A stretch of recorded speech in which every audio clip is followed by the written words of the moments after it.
What if the US and Israel made a huge mistake about Iran? This is Democracy Now!, democracynow.org. I'm Amy Goodman. Israel's launched another wave of airstrikes against Iran with loud blasts reported in Tehran this morning as the U.S.-Israeli war on Iran enters a fifth day. The reported death toll in Iran has surpassed 1,000, with the victims including many children. This is a resident of Tehran who was forced to flee to Armenia. I am from Tehran. There were constant bombings. There are 50 to 60 bombings daily. Very scary. It is unimaginable for the people with children. Food stores are working. The hospitals are working too. So do the fueling stations. Nothing else is working. There's practically nobody in the city of Tehran. Everybody moves in the countryside, those who have cottages over there. Others stay indoors. The city is deserted. This comes as President Trump said Tuesday the U.S. Navy could soon begin escorting oil tankers through the Strait of Hormuz after a commander in Iran's Revolutionary Guard Corps threatened to set ablaze any ship that passes through there. Iran closed the Strait of Hormuz in response to the U.S.-Israeli joint attacks, disrupting global energy markets as the strait is a key waterway for oil and gas. Meanwhile, U.S. Defense Secretary Pete Hegseth said the Trump administration had sunk an Iranian warship in the Indian Ocean, leaving over 100 people missing. Iranian media reported today's funeral ceremony for Supreme Leader Ayatollah Ali Khamenei, who was assassinated Saturday, has been postponed. His son, Mojtaba Khamenei, has reportedly emerged as the frontrunner to replace his father as Iran's supreme leader, according to the New York Times. Israel has said whoever is chosen as new supreme leader will become, quote, an unequivocal target for elimination, unquote. Israel's already bombed the Assembly of Experts building in Qom, where the decision was expected to be made. For more, we're joined here in New York by Nargis Bajogli. She's an associate professor of anthropology and Middle East studies at Johns Hopkins University School of Advanced International Studies, or SAIS. Professor, welcome back to Democracy Now! Talk about the latest, the significance of what's happening right now, and about the killing, the assassination of the Supreme Leader Khamenei. So it seems like one of the first strikes that happened on Tehran as soon as this war began was a decapacitation strike on the Supreme Leader as well as other military and political leaders in the country. It's important to note that the Supreme Leader did not go into hiding this time like he did in June. He didn't go into bunkers. And so in many ways, and because he was killed in his compound, he wanted to be martyred this time around. He was dying of cancer already. He was 86 years old. He was already a very elderly gentleman and sick. But he now has become a symbol of martyrdom and resistance against Israeli and American war.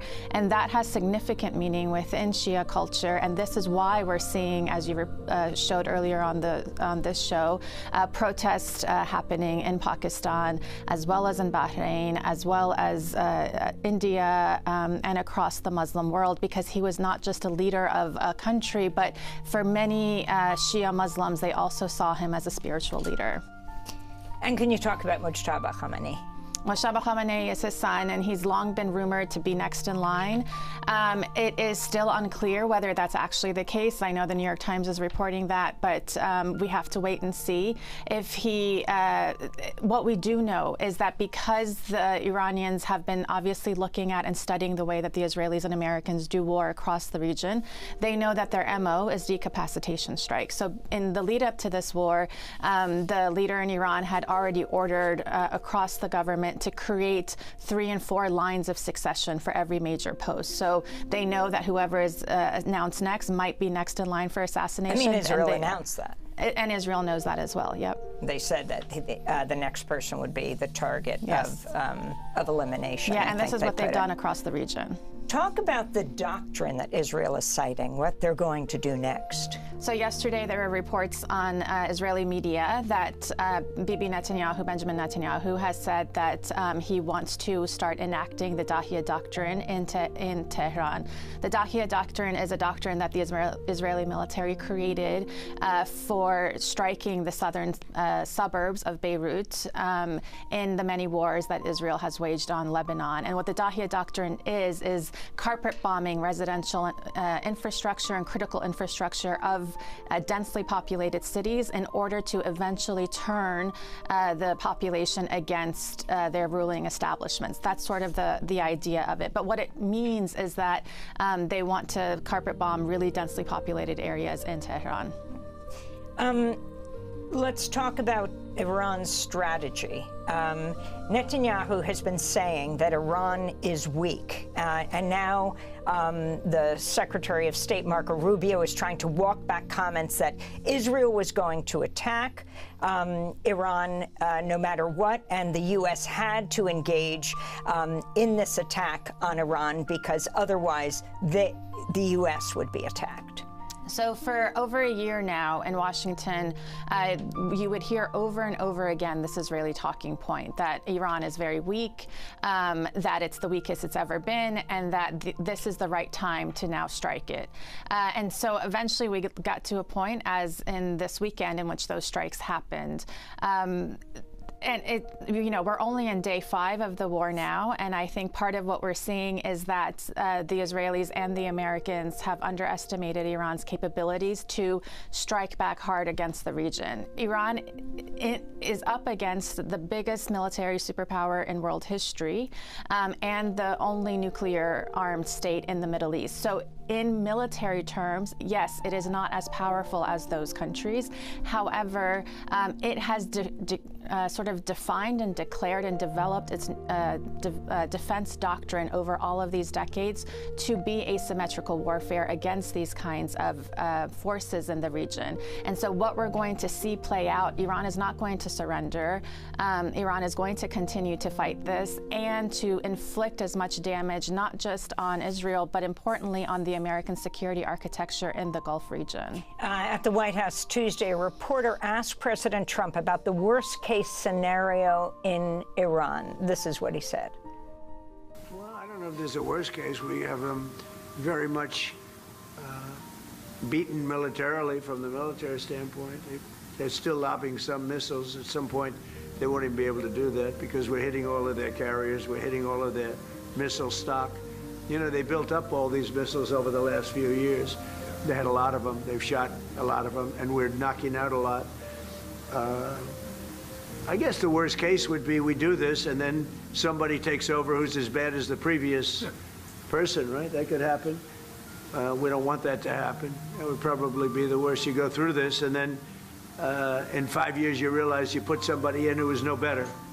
So we'd like to see somebody in there that's going to bring it back for the people. And we'll see what happens with the people. You know, they have their chance. And we've said don't do it yet. If you're going to go out and protest, don't do it yet. It's very dangerous out there. A lot of bombs are being dropped. But I would say that would be about the worst. Professor Bajoglu, your response.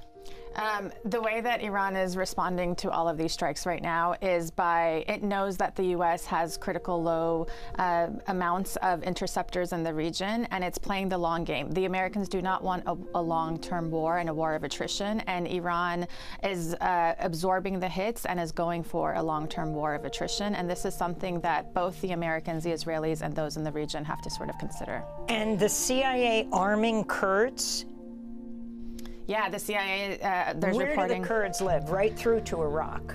Right through to Iraq and also on the border with Turkey. If the CIA does this and the Kurds come in and sort of foment an internal uprising, we're going to see this really continue, and then Turkey will probably be giving a lot of intel to the Iranians on this, because this is not in Turkish national interest either. This is the danger of this moment. This has already turned into a regional conflagration, and this could turn into a regional war of a scale that will make the past 25 years of forever wars in the Middle East seem like a walk in the park.